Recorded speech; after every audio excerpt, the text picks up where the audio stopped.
የሌባ አይነ ደረቅ መልሶ ልብ አድርግ ይባላል።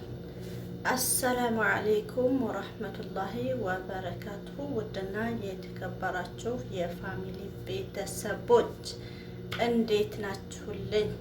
እኔ ደህና ነኝ አልሐምዱሊላህ። ባላችሁበት ያለ ሰላም፣ ረህመት፣ እዝነት፣ ረድኤት ሁሉ ነገር አይለያችሁ። እንደዚሁም ክርስቲያን ወገኖቼ ሁላችሁንም ሰላም ሰላም ሰላም ብያለሁ። ሰላማችሁ ብዝዝት ይበልልኝ። ዛሬ ይዤላችሁ የቀረብኩት ፋሚሊ እንግዲህ ለተጎዱ እህቶቻችን፣ ለሚበደሉ እህቶቻችን የሴቶች ጠበቃ በመሆኔ ሁላችሁም ታውቃላችሁ።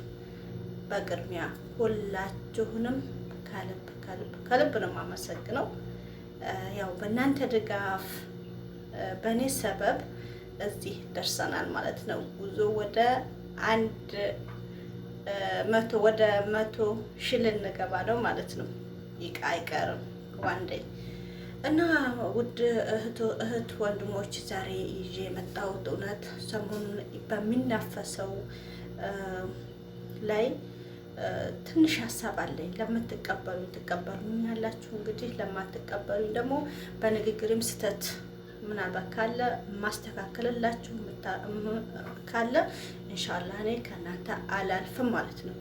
በቅድሚያ እንግዲህ ሰሞኑን እህቶቻችን ብራቸውን እየተበሉ እቃዘው ብዙ ነገር እየደረሰባቸው እህቶች ይኖራሉ ማለት ነው እና በቅድሚያ አንደኛው ነገር እምላችሁ ምንድነው ብር እንዴት እንደሚመጣ ሁላችንም እናውቃለን። አረብ ሀገር ያለን እህቶች፣ ስደት ያለ እህቶች ብር እንዴት እንደሚመጣ 100% እናውቃለን ማለት ነው። ሳውዲ አረቢያ ብቻ ስደት ሲባል ሁሉም እንግዲህ ስደት ነው ብያችኋለሁ ማለት ነው። ካናዳ በሉት ነው ወይት ወዘተ ሁሉ ስርፋ ስደት ከተባለ ያው ስደት ነው ማለት ነው። እና ምንድነው ብር እንዴት ብሎ እንደሚመጣ ሁላችንም ላባችንን ጠፍ እያደረግን እህቶችም ሆነ ወንድሞችም የምናገኘው ብር ለማንም ሀሰት አይደለም ማለት ነው፣ የምናውቅ ነው። ታዲያ ያ ብር አሁን ላይ እንዴት ነው በአግባቡ እየተጠቀምን ነው? በአግባቡ የሚውልበት እያዋለው ነው? መልሱ ለእናንተ ለእኔው ነው ማለት ነው። እና ምንድነው የምላችሁ ከኛም ከቅመሞች ማለት ነው ከኛ ከመዳም ቅመሞችም ስህተት 100% ጥፋት አለን። እንዴት ፋሚሊ ጥፋታችን ምንድነው ልትሉ ትችላላችሁ። ጠይብ እመጣበታለሁ። ከሻጮችም ችግር እንዳለባቸው ሁሉንም ስቴፕ ባይ ስቴፕ እንመጣለን ማለት ነው። አንደኛ እኛ እዚህ ሀገር እንግዲህ አላህ ሁሉ ነገር ካመቻቸልን ቤት እንሰራለን። ቤት ከሰራን በቂ ነው ማለት አንችልም። የቤት አስቤዛ ብዙ ነገር ያስፈልገናል ማለት ነው። ብዙ ቤታችንን በቃ ለማበጃጀት ሁሉ ነገር እዚህ ሆነን ጃሂዝ ለማድረግ የሁላችንም ምኞት የሁላችንም ሀሳብ ነው፣ ከራሴ ጀምሮ ማለት ነው። ግን ያ እንዳለ ሆኖ ለምሳሌ አገር አንገዛውም ወይ? አገር ስንገባ ብንገዛው የተሻለ ነው ብለንም የምናስብ እህቶች አለን። ያም እንዳለ ሆኖ ግን እዚህ ሀገር የወርን ብንልክ በወር የምንተካነን። ገብታችኋል አይደለም? የአንድ ወራችንን ብንልክ የአንድ ወር ደግሞ ቀጣይ ደግሞ የምንተካው ነው ማለት ነው። የቱን? ያንን ገንዘብ። ስለዚህ እዚህ ሆኜ ሁሉም ነገር አሟልቼ ኸላስ ወደ ሀገሬ መግባት ትፈልጋላችሁ። ትክክል፣ እዚህ ላይ ማለት ነው። ግን ችግራችንን አሁን ልመጣበት ነው ከራሴ ጀምሮ። ምንድን ነው ችግራችን? ከተማ የምንኖር እህቶች እንኖራለን፣ ገጠር የምንኖር እህቶች እንኖራለን፣ ሁላችንም ማለት ነው።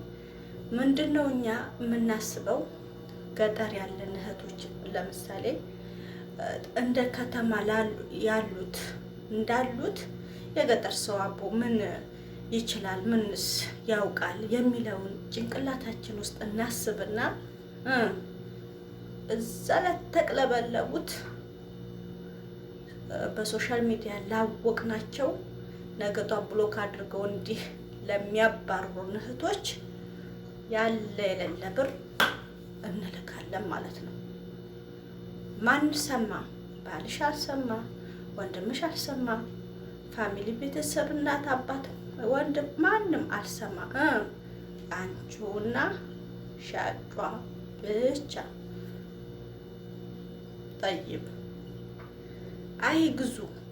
በእርግጥም እውነት ነው። የከተማ ሰው እንደ ገጠር ሰው ሊሆን አይችልም። የከተማም ሰው ደግሞ እንደ ገጠር ሰውም ሊሆን አይችልም። ለምሳሌ በገበያ ነው እንጂ ሁሉም ሰው ወለቀድ ከረብና በኒ አደም ሁላችንም አንድ ነን። የሰው ልጅ ሁሉ የተከበረ ነው። የሰው ልጅ ሁሉ አንድ ነው። ምንም የሚበላለጥበት ነገር የለም። አኗኗራችን ኢላ አኗኗራችን ሲቀር ማለት ነው። እሺ ይሁን። በምንገዛ ሰዓት አንግዛ አይደለም። እንደነገርኳችሁ ሀገር ከሄድን ቶሎ ስራት አልያዝም። እዚህ ሀገር 100% እዚህ ሆነን ሁሉን ነገር ማሟላት የምንችለው እዚህ ሆነ ነው፣ የማይካር ነው ማለት ነው።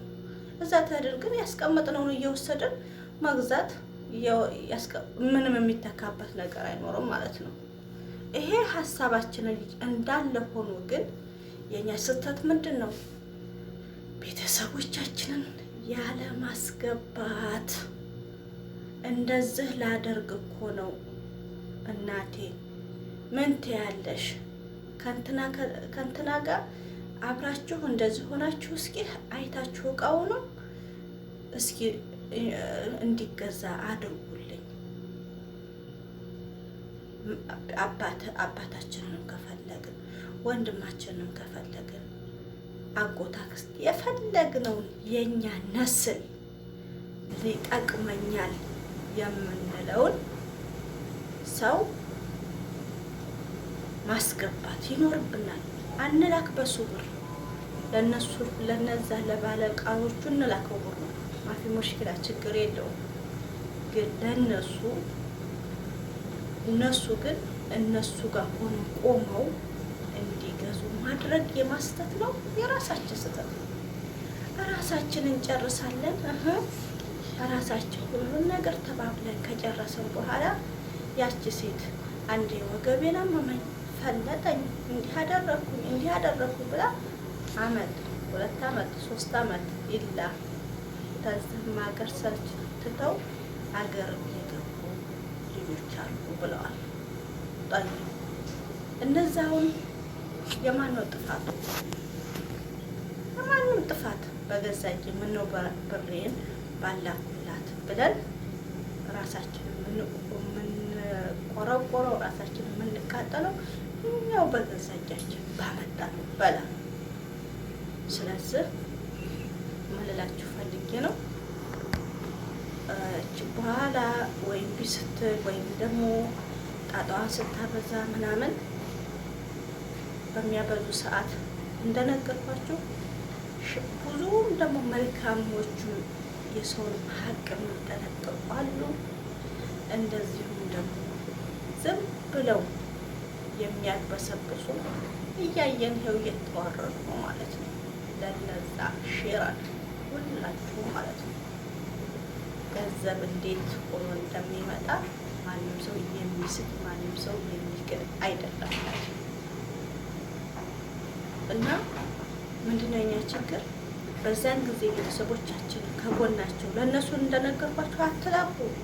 ያጠፉብናል። አዎ ያጠፉብናል። ለምሳሌ የማያጠፉም አሉ የሚያጠፉም አሉ። ከፋሚሊዎቻችንም ራሱ ማለት ነው።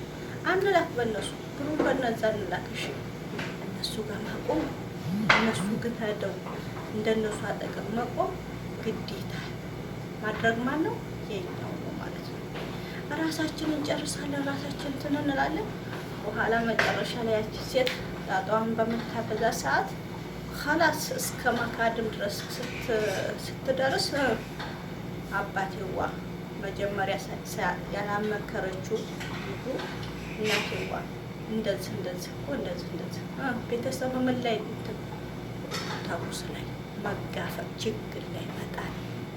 ይሄ ማስተት ነው። በራሳችን ስህተት ላይ በእጅ የጠነቆሉት ምንድን ነው የሚባል ጨርሱት እና ለእንግዲህ ከአሁን በፊትም ይሄ ነገር ተወርቶ ነበር ማለት ነው። ግን ቦታ ሰተን አላየነውም። እንደዚህ ህዝቡ ሲንጫጫ ላይ ይፋ ሲሆን ግን አለበት እንዲህ ስላችሁ ሁሉም ሰው እንደዛ ይሰራል እያልኳችሁ አይደለም። ሁሉም ሰው እንደዛ ይሰራ እያልኩ አይደለም። የሚሰሩ ታሉ በስነ ስርዓትም ደግሞ የሚሰሩም አሉ ማለት ነው። ስለዚህ የኛ ስህተት ምንድን ነው? አንደኛ ቤተሰቦቻችንን ያለማደባለቃችን የኛው ስህተታችን። እኛ ሁልጊዜ ተመክረን ሁልጊዜ እኛ እኮ ህፃን አይደለንም። ነገር እኮ ስንመጣ ትልቅ ሆነን ድሮ ላይ ካለነው ድህነት ሰርተን እንድንለወጥ የሚለውን እንጂ ብለን አስበን እንጂ የመጣ ነው። እንዲሁ በቃ ብራችንን ማንም ሲባለው እንደዚህ ነው አይደለም። ስለዚህ የኛ ስህተት አንደኛ ይሄ ነው። ሁለተኛ ደግሞ ወደ ነጋዴዎቹ ስንሄድ ነጋዴዎቹ ደግሞ እሺ እንሰራለን ቃል ነው በእንዲህ ተባብለው ብሩንም ሪሲኑም ሁሉም ተደረሳቸው በኋላ አንዴ እንደዚህ ሆኛለሁ፣ አንዴ እንደዚህ ሆኛለሁ። ምን አባባላችሁ? ስትቀበሉ እኮ እንደዚህ አላላችሁም ነበር። ብሩን ስትቀበሉ ገንዘቡን ስትቀበሉ እንደዚህ አላላችሁም። እቃዬን አምና አንቺ እህቴ አምናሽ በቃ ጥሩ እቃ ታደርግልኛለች ብላ በየዋህነቷ ቤተሰቧንም ሳይሰሙ ለቤተሰቡ ሙፋጃ ወይም ሰርፕራይዝ ላድርግ ብላ ይሄ እንኳን በቂ ነው።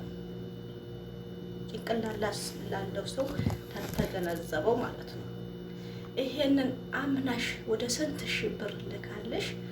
ያንቺ ደግሞ ነገ ሐሙስ ቅዳሜ አመት 2 አመት ማለቱ ምኑ አስፈላጊ ነው የኔ ጥያቄ ማለት ነው። ምከረው እምቢ ያለ እንደሆን መከራ ይምከረው ይላል የሀገሬ ሰው ማለት ነው። ስለዚህ አንድ ሰው እንደዚህ ከአሁን በፊትም የዛሬ 2 አመት ይሁን የዛሬ 3 አመት ይሁን ባለሳሳት በኦንላይን ለማታውቁ ሰው እቃ አትጥለቡ ተብሎ በአንድ ጆሮ ሰምተን በአንድ ጆሮ ማፍሰስ። አሁን ግን ተደራርቦ የበዛ ጊዜ ግን ይሄው ሚዲያውን አጥለቀለቀው ማለት ነው። ስለዚህ ምንድን ነው ልላችሁ የፈለኩት በቃ ቤተሰቦቻችሁን አብራችሁ አስከትሏቸው፣ በምናደርግ ጊዜ አስከትሏቸው። ቤተሰብ ቢበላ ችግር የለውም አትናደጅም። ግን አሁን ከዚህ ራሱ ታውቃላችሁ፣ ከዚህ ራሱ የሄዱ እህቶች